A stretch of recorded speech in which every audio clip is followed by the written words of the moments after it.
Halo, assalamualaikum warahmatullahi wabarakatuh. Ketemu lagi sama Dede Tutor, channel Paman Satu YouTuber pemula. Baiklah teman-teman, jadi gini ya, buat teman-teman dimanapun berada ya, ini jadiin pelajaran juga buat teman-teman, yang dimana ketika kita udah mencoba berbagai suatu metode, udah diterapin mulai dari SEO, segala apapun bentuk metode, dan semua tutorial juga udah ditontonin, dan apa yang disarankannya juga udah diterapin di suatu channelnya, tetapi channel kita tuh masih tetap begini-gini aja, tidak ada perkembangan, penonton segitu-gitu aja, nggak lebih dari 100, subscriber juga nggak menambah-nambah, yang ada hilang-hilang gitu ya. Nah, ini yang perlu teman-teman tuh tahu gitu ya, bahwasannya ya inilah suatu proses pemula yang harus kita nikmati, yang harus kita tuh sebagai pemula harus terus belajar gitu ya, yang dimana ketika permasalahan masalah subscriber hilang, kita tuh harus tahu masalah subscriber hilang itu kayak kenapa gitu bisa terjadi seperti itu. Ya mungkin kita terlalu barbar menontonnya, terlalu barbar kita tuh mencari subscriber, makanya subscriber itu spam juga. Kenapa penonton kita tuh sedikit, ya mungkin kita tuh kurang konsisten dalam berkunjung ke sesama pemula gitu ya. Jadi teman-teman harus lebih ke sadar diri dulu untuk sebagai pemula. Jangan ngerasa teman-teman itu ketika penontonnya sepi ataupun subscriber hilang, teman-teman itu patah semangat. Jangan ya, karena perjuangan kita itu bukan untuk mencari 1000 subscriber dan 4000 jam tayang doang ya, karena setelah kita dimonet pun kita harus tetap selalu berjuang ya. Karena gini teman-teman, di YouTube ini kan kita berjuang di YouTube ini 2 ataupun 3 tahun, yaitu untuk kita pribadi gitu ya, bukan buat orang lain ya. Ketika di YouTube kita tuh merintis YouTube kita dalam 2 ataupun 3 tahun, setelah itu berhasil, nah itu kan buat kita, buat menambah suatu penghasilan kita. Kenapa kita bekerja di sebagai kerjaan utama maupun di pabrik ataupun dimanapun, gak ada yang 5 tahun sampai ada yang 10 tahun 12 tahun itu bisa gitu.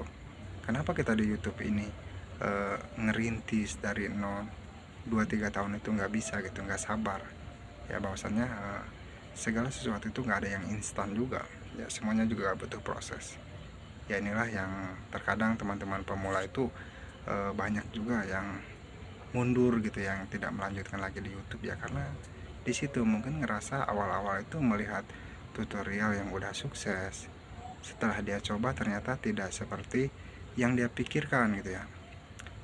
Baik yang belum monet ataupun yang sudah monet, ketika udah dimonet gajiannya sedikit, tidak sebesar video yang mereka tonton YouTuber yang udah sukses ya. Jadi teman-teman, kalaupun teman-teman ini membandingkan dirinya ke YouTuber besar ya, teman-teman yang ada teman-teman itu minder down gitu ya. Wah, gaji saya segini, sedangkan YouTuber besar udah ratusan juta, sedangkan saya setelah dimonet dikirain bakal seperti itu ya. Kan mereka juga sama dari pemula yang merintis dari nol juga, sedangkan kita yang baru setahun nge-YouTube gitu, ingin cepat-cepat hasilnya ratusan juta kayak gitu ya, nggak bisa gitu juga. Semua juga butuh proses ya. Mereka juga youtuber besar yang udah sukses sekarang juga itu mereka juga berjuang. Kita juga nggak tahu kan perjuangan mereka awal-awalnya tuh kayak gimana. Yang kita tahu kan ya, mereka tuh sekarang udah sukses gitu, udah penghasilannya besar ya. Semoga ini jadi pelajaran juga buat teman-teman. Dan satu lagi buat teman-teman ya, ini mungkin buat teman-teman yang masih di pikirannya itu tentang ngedit ya. Kalaupun kita berbicara ngedit, ini hal yang paling jenuh gitu ya. Ketika kita bikin konten belum ngeditnya, 2-3 hari baru beres ngedit, diupload sepi. Nah itu ya, karena pakai editan inilah yang sangat menjenuhkan gitu. Kalaupun kita selalu fokus di pengeditan, yang ada kan kita tuh tidak upload video gitu.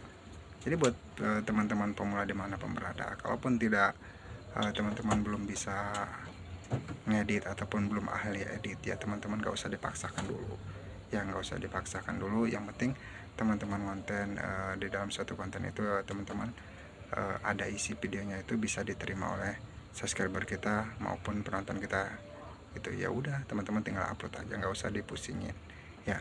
Saya sepakat dengan ketika membuat suatu konten itu di edit ya, saya sepakat karena ketika kita melakukan pembahasan membuat konten terus diedit kan itu buat menambah kenyamanan buat penonton juga. Tetapi kalaupun kita sebagai pemula, kalaupun fokus selalu diedit-edit dulu, kita tidak akan upload gitu karena kehabisan waktu dalam mengedit gitu ya. Jadi nggak usah dipusingin dulu, terkecuali nanti sedikit-sedikit lah kita ketika kita udah benar-benar paham dalam pengeditan ya baru kita sedikit-sedikit diedit gitu ya. Jadi perubahan itu nggak harus sekarang teman-teman, itu harus videonya tuh selalu diedit gitu ya, tidak ya, bertahap lah, bertahap. Kelamaan ya kita udah memahami edit ya, kita video kita jadi edit lah. Tapi yang belum bisa ngedit yang nggak usah dipaksakan juga ya. Nah teman-teman, mungkin segitu aja video dari saya. Semoga ini bisa dijadiin pelajaran juga buat teman-teman, semoga jadiin motivasi juga buat teman-teman yang sekarang males-malesan ya, tetap selalu semangat. Buat teman-teman pemula dimanapun berada, tetap selalu konten, tetap selalu berkarya di YouTube. Semoga teman-teman pemula dimanapun berada sukses, amin ya rabbal alamin. Oke, wassalamualaikum warahmatullahi wabarakatuh. Sehat selalu, salam keluarga.